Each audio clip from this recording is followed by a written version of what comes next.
ফালাম্মা মাতা আবুল আহাব যখন মরে গেল, তাকে কবর দেওয়া হয়েছে। কবর দেওয়ার পরেতে 2-3 দিন পরে তার একজন আত্মীয় স্বপ্ন দেখছে, আবুল আহাবকে স্বপ্ন দেখছে। ভাই আবুল আহাব, তুমি কেমন আছো?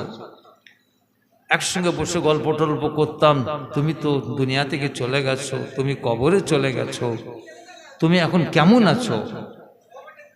সঙ্গে সঙ্গে আবুল আহাব বলে, এ ভাই আমার দোস্ত, শুনে রেখে দাও, তোমার কাছ থেকে আমরা চলে এসেছি, তোমাদের সকলের কাছ থেকে আমি জুদাই হয়ে চলে এসেছি, আমি কবরের ভিতরে চলে এসেছি। কিন্তু কবরের ভিতরে আসার পরেতে এত কঠিন শাস্তি রকম দ্বারা আমি জীবনে কোনোদিন পাই না। এই আমার দোস্ত, শুনে রেখে দাও, শুনে রেখে দাও, আমি কবরের শাস্তি সহ্য করতে পারি না, এত কঠিন শাস্তি। এদিক থেকে ওদিক থেকে 2 সাইড দিয়ে মাটি এসে আমার হাড়গুলো চুরমার করে ভেঙে ফেলে দেয়। একটা ফেরেশতা নিযুক্ত করে দিয়েছি, আমার মাথায় মুগুর মারি আমার শরীরটা চূর্ণ বিচূর্ণ করে দেয়। এত কঠিন শাস্তি আমি সহ্য করতে পারি না।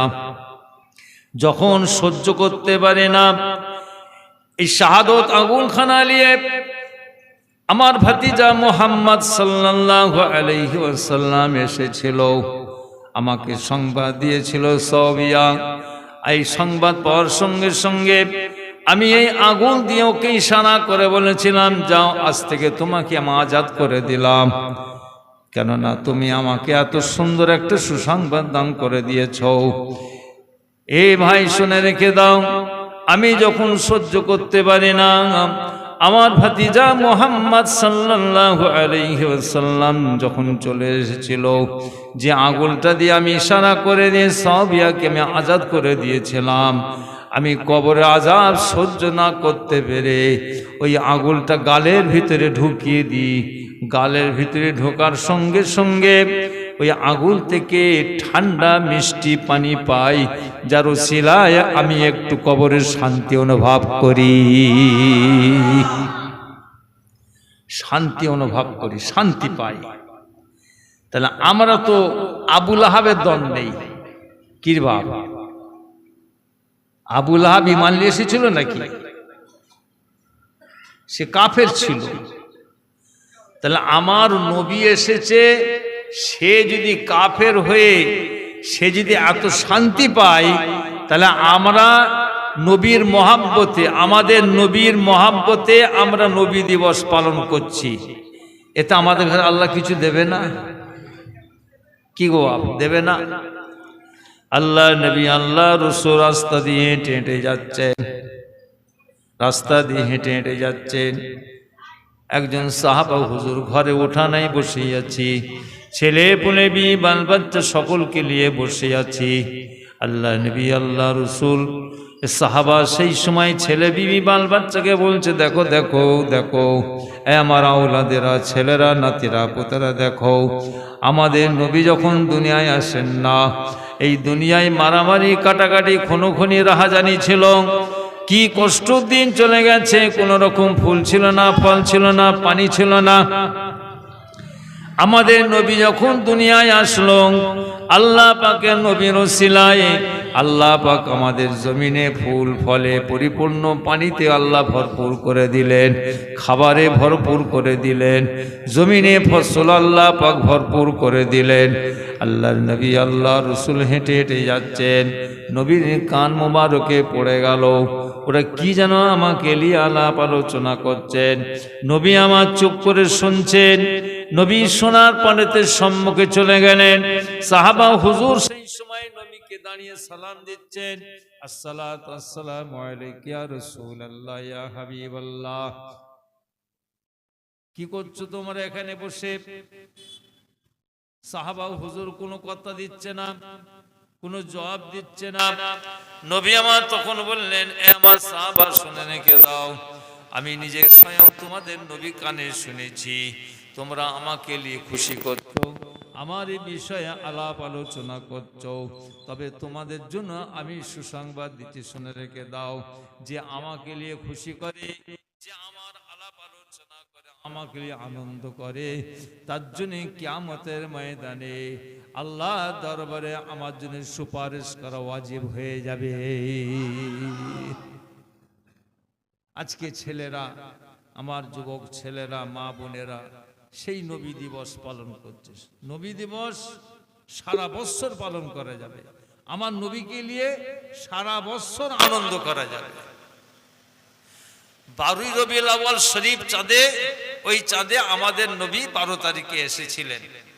কি কথা ঠিক না? ওটা হচ্ছে খাস, কিন্তু নবীকে নিয়ে সারা বছর আনন্দ করা যাবে, নবীর বিষয়ে সারা বছর আলাপ আলোচনা করা যাবে। সেই জন্য আমার আল্লাহ পাক বলছেন বিসমিল্লাহির রহমানির রহিম, ওয়া রাফা'না লাকা যিকরাক। আয় আমার হাবিব, আয় আমার দোস্ত, আমি আপনার আলোচনাকে সকলের ঊর্ধ্বে করে রেখে দিয়েছি, সকলের ঊর্ধ্বে। খুব খেয়াল করে শুনবেন, পৃথিবীর বুকে ভালো মানুষও থাকবে, খারাপও থাকবে, কথা ঠিক না বেঠিক? এক শ্রেণীর বক্তা সব বেরিয়েছে, তারা আমার নবীর শানে, নবীর আব্বাজানদের শানে, নবীর দাদার শানে বিয়াদবি কথা। এটা বাংলাদেশ থেকে বেরিয়েছে যে মুহাম্মদ সাল্লাল্লাহু আলাইহি ওয়াসাল্লামের আব্বা ছিলেন কাফের, মুহাম্মদ সাল্লাল্লাহু আলাইহি ওয়াসাল্লামের দাদা ছিল কাফের। জোরে বলো নাউজুবিল্লাহ। হযরত কারামত আলী জোনপুরি রহমতুল্লাহ আলাইহি, যিনি জোনপুর বিহারে বাড়ি, তিনি একটা কিতাব লিখেছেন, কিতাবটার নাম হচ্ছে নূরে মুহাম্মদ সাল্লাল্লাহু আলাইহি ওয়াসাল্লাম। সেই কিতাবে লিখছেন যে আমাদের নবীর যে বংশেই এসেছে, একদম আমাদের নবীর বাপ, দাদা, পদদাদা, পদদাদা, পদদাদা, কেউ তারা কাফের ছিল না। জোরে বলুন সুবহানাল্লাহ। কিন্তু কম বক্তারা ছেড়েছে যে মুহাম্মদ সাল্লাল্লাহু আলাইহি ওয়াসাল্লামের আব্বা ছিলেন কাফের, দাদা ছিল কাফের। জোরে বলুন নাউজুবিল্লাহ। এর মধ্যে একটা কথা আপনাদের ঘাটে আমি শোনাই। আচ্ছা বলুন তো, কাবা শরীফটা কার হাত দিয়ে হয়েছে? হযরতে কাবা শরীফটা কার হাত দিয়ে হয়েছে? ভিতটা হযরতে, আরে ভুল হোক না, অসুবিধা কি বলেন? হ্যাঁ এই তো বলছে, কিন্তু এটা আপনাদের ভুল ধারণা। ইব্রাহিম আলাইহিস সালামের হাত দিয়ে কাবা শরীফের ভিত হয়নি, হযরত আদম আলাইহিস সালামের হাত দিয়ে এই কাবা শরীফের ভিতটা হয়েছে। নূহ আলাইহিস সালামের নাম শুনেছি আমরা, বন্যা হয়েছিল, সারা পৃথিবীকে আল্লাহ পাক বন্যায় ডুবিয়ে তছনছ করে দিয়েছিল। সেই সময় এই কাবা শরীফ নষ্ট হয়ে গিয়েছিল, কাবা শরীফ নষ্ট হয়ে গিয়েছিল। তারপরে ইব্রাহিম সালামকে আল্লাহ পাক পাঠালেন কার বাড়িতে? আজরের বাড়ি।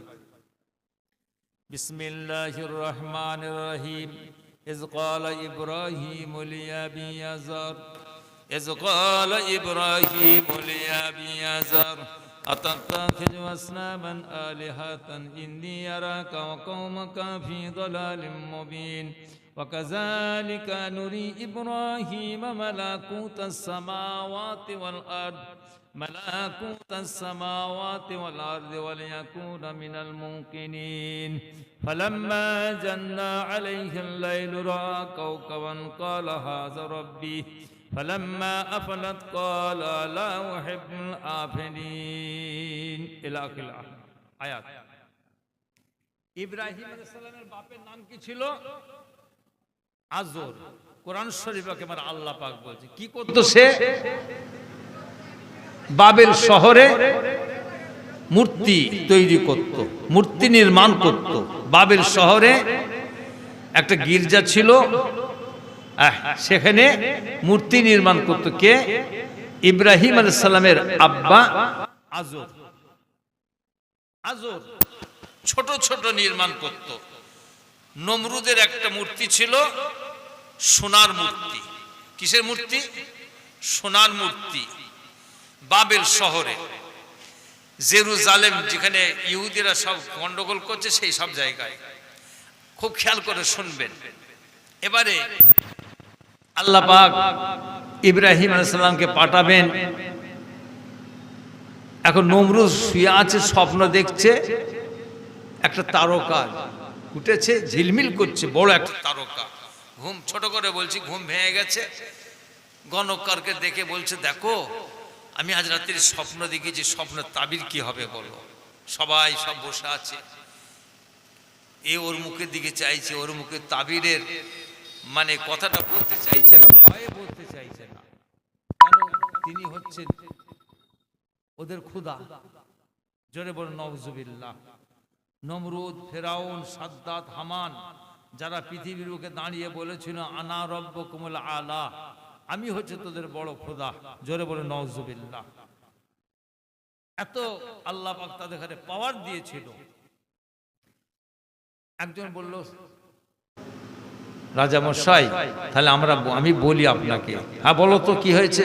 বলে আপনার দেশে একটা ছেলে জন্মগ্রহণ করবে, এই সমস্ত বাদশাহাতটা তার হাতে চলে যাবে। হ্যাঁ, আমার এত রাজপ্রসাদ সব তার হাতে চলে যাবে? বলছে হ্যাঁ। তাহলে সেই ছেলে এসেছে না আসবে? বলে সেই ছেলে আসেনি, আসবে, আসার সময় এসে গেছে। তখন করলো কি নমরুদ, যত ছেলে মেয়েদের বিয়ে শাদী হয়েছে সব বলল পৃথক করে দাও, যত স্বামী স্ত্রী আছে সব আলাদা করে দাও। কোনো স্বামী যেন কোনো স্ত্রীর কাছে যে আনন্দ খুশি না করতে পারে, তোমরা পাহারা লাগাও, যে যাবে তার গর্দান উড়িয়ে দেবে। সব ভয় অস্থির। আর আজর ছিল নমরুদের রাজ দরবারের দরওয়ানি কাজ করত, নমরুদের রাজ দরবারের দরওয়ানি কাজ করত, সেও আলাদার হয়ে গেছে। এখন গভীর রাত্রিরে ওনার স্ত্রী ঘরে মনটা খুব উতাল হয়ে গেছে, যে স্বামীরকে একবার যদি পেতাম তাহলে একটা হাসি খুশি করতাম।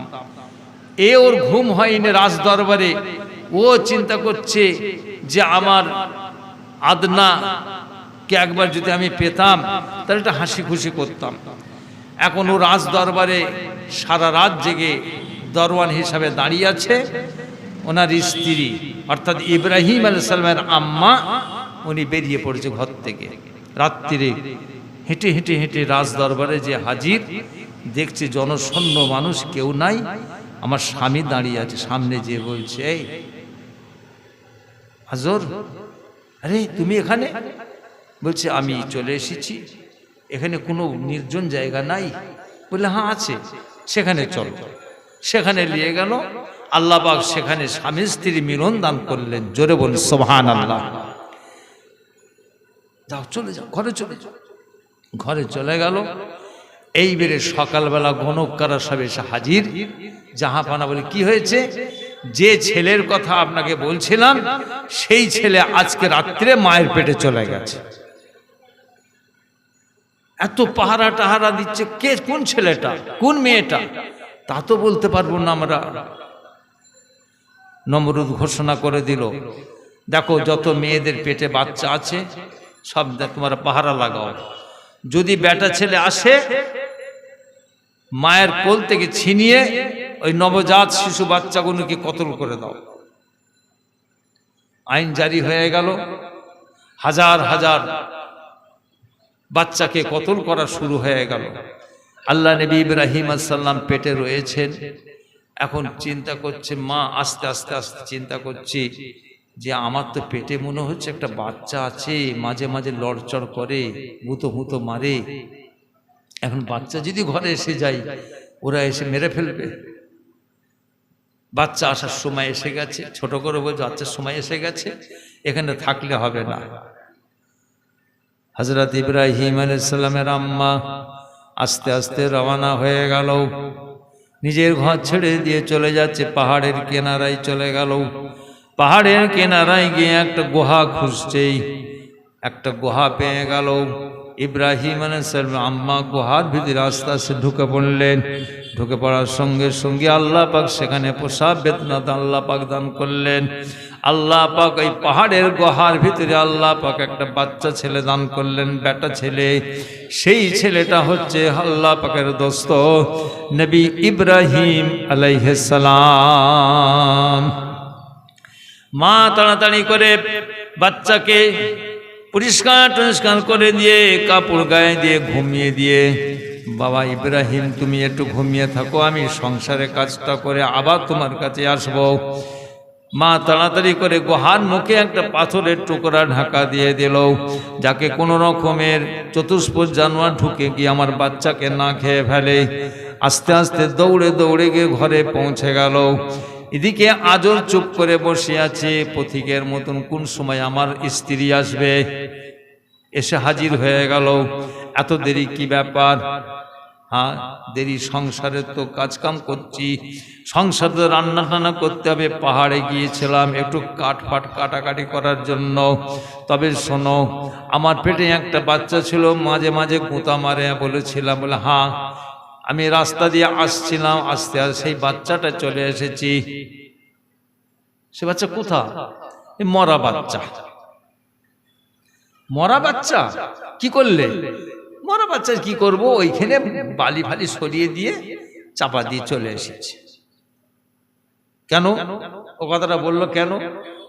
বাচ্চা যখন বলবে আমার বাচ্চা এসে গেছে, তখন বাপ কি ঘরে থাকতে পারে? দৌড়বে বাচ্চাকে দেখার জন্য। কি কথা ঠিক না?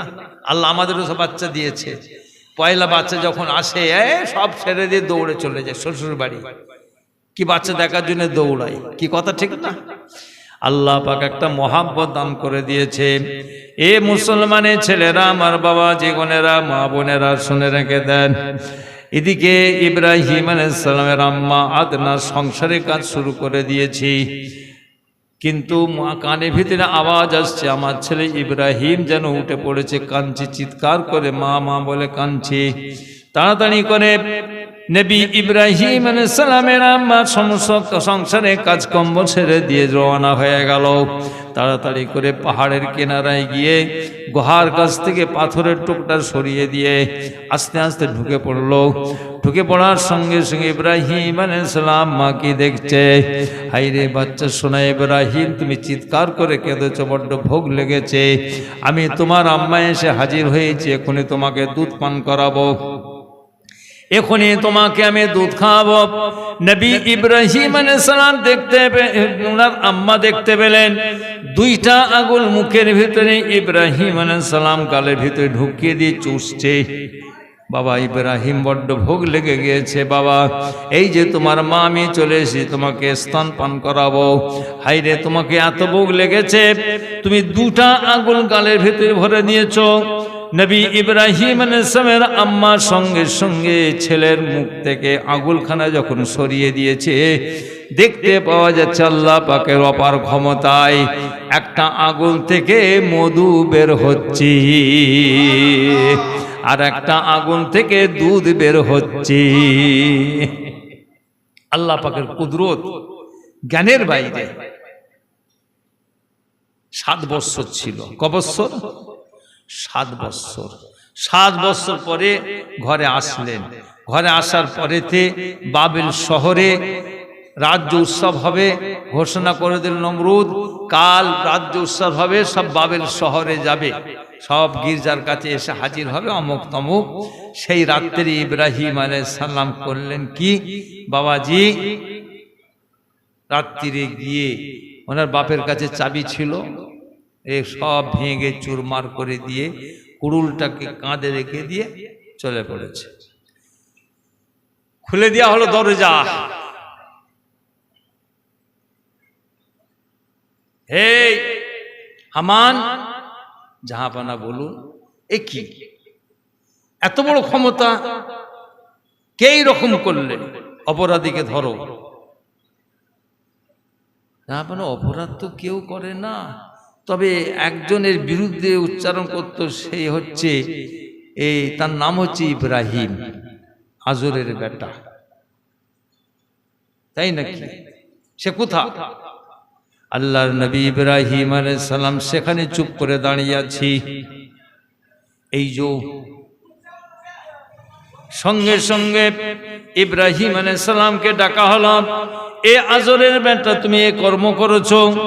নবী ইব্রাহিম আলাইহিস সালাম বললেন, আমি কেন কর্ম করব, ওকে জিজ্ঞাসা করো। এখানে কে চোর আছে ও নিশ্চয়ই বলে দেবে। এত বড় বড় চোখ নিয়ে দাঁড়িয়ে রয়েছি, মুখ দিয়ে কথা বলতে পারবে না। সঙ্গে সঙ্গে নমরুদ বলে, এ কি, ও চোখে দেখতে পায়, ও মুখে কানে শুনতে পায়, মুখে কথা বলতে পারে। নবী ইব্রাহিম আলাইহিস সালাম বললেন, যে কথা বলতে পারে না, যে চোখে দেখতে পায় না, যার শরীরে একটা পাখি পায়খানা করে দিলে পরিষ্কার করার মতন ক্ষমতা নাই, সে কি করে আমাদের প্রভু হতে পারে? অপরাধী ধরো। নবী ইব্রাহিম আলাইহিস সালামকে ধরে ফেলা হলো, বন্দী করা হলো। হামান কি করে মারবে ওকে, কি শাস্তি দেওয়া হবে? এমন শাস্তি দেন আজরের বেটাকে, ও যেন, ওর জন্য সারা পৃথিবীর মানুষ যেন ওর সেই ইতিহাসটা যেন মনে রেখে দেয়। কি করতে হবে? ওকে পুড়িয়ে মারে। আল্লাহ নবী ইব্রাহিম আলাইহিস সালামকে আল্লাহর হুকুমে আল্লাহ পাক ওনাকে উপাধি দেন খলিলুল্লাহ। ইব্রাহিম ও খলিলুল্লাহ, ইব্রাহিম হচ্ছে আল্লাহ পাকের দোস্ত। জোরে বলুন সুবহানাল্লাহ। নবী ইব্রাহিম আলাইহিস সালামের পেশানিতে নূরে মুহাম্মদ সাল্লাল্লাহু আলাইহি ওয়াসাল্লাম আল্লাহ পাক আমানত রেখেছেন। আমার বাবা জীবনেরা, ছোট্ট করে চলে যাচ্ছি। আল্লাহ নবী ইব্রাহিম আলাইহিস সালাম চুপ করে বসে আছেন। আগুন জ্বালানো হয়ে গেল, হু হু করে আগুন জ্বলছে। কিতাবে এসেছে এমন আগুনের ফোয়ারা উঠেছিল, ওপর দিয়ে একটা পাখি চলে যাবার মতন ক্ষমতা ছিল না। ইব্রাহিম আলাইহিস সালামকে কে ফেলে দেবে? সামনে তো ঘেঁষা যায় না, চরকায় বেঁধে ফেলো। চরকায় বেঁধে ফেলা হলো, এবারে উড়িয়ে দেওয়া হবে। আল্লাহর ফেরেশতারা আল্লাহ পাকের দরবারে অঝর নয়নে কাঁদছেন, আল্লাহ পাক যাকে আপনি বলেছেন ইব্রাহিম খলিলুল্লাহ, আপনার দোস্তর অবস্থাটা কি হচ্ছে? আল্লাহ আপনি আমাদের হুকুম করুন, আমরা একটু সাহায্য করব, একটুখানি আমরা সাহায্য করব, আপনি যদি হুকুম করেন। আল্লাহ পাক ফেরেশতা দিগকে বলেন, যাও আমার দোস্তর কাছে তোমরা যে সাহায্য করে, বলছে যাও। আল্লাহর ফেরেশতাগণেরা নবী ইব্রাহিম আলাইহিস সালামের কাছে এসে ঘিরে ফেলল, ঘিরে ফেলেছে। কে তোমরা? বলছে, হুজুর চিনতে পারছেন আমাদের ঘরে? কে তোমরা ঘিরেছ আমাকে? বলছে, আমরা আল্লাহর ফেরেশতা। কি করতে এখানে এসেছো? বলছে, আমরা এসেছি আপনার সাহায্য করার জন্য। গরম পানি দিতে হয় তো, চায়ের দোকানে গরম পানি নিয়ে আসলে।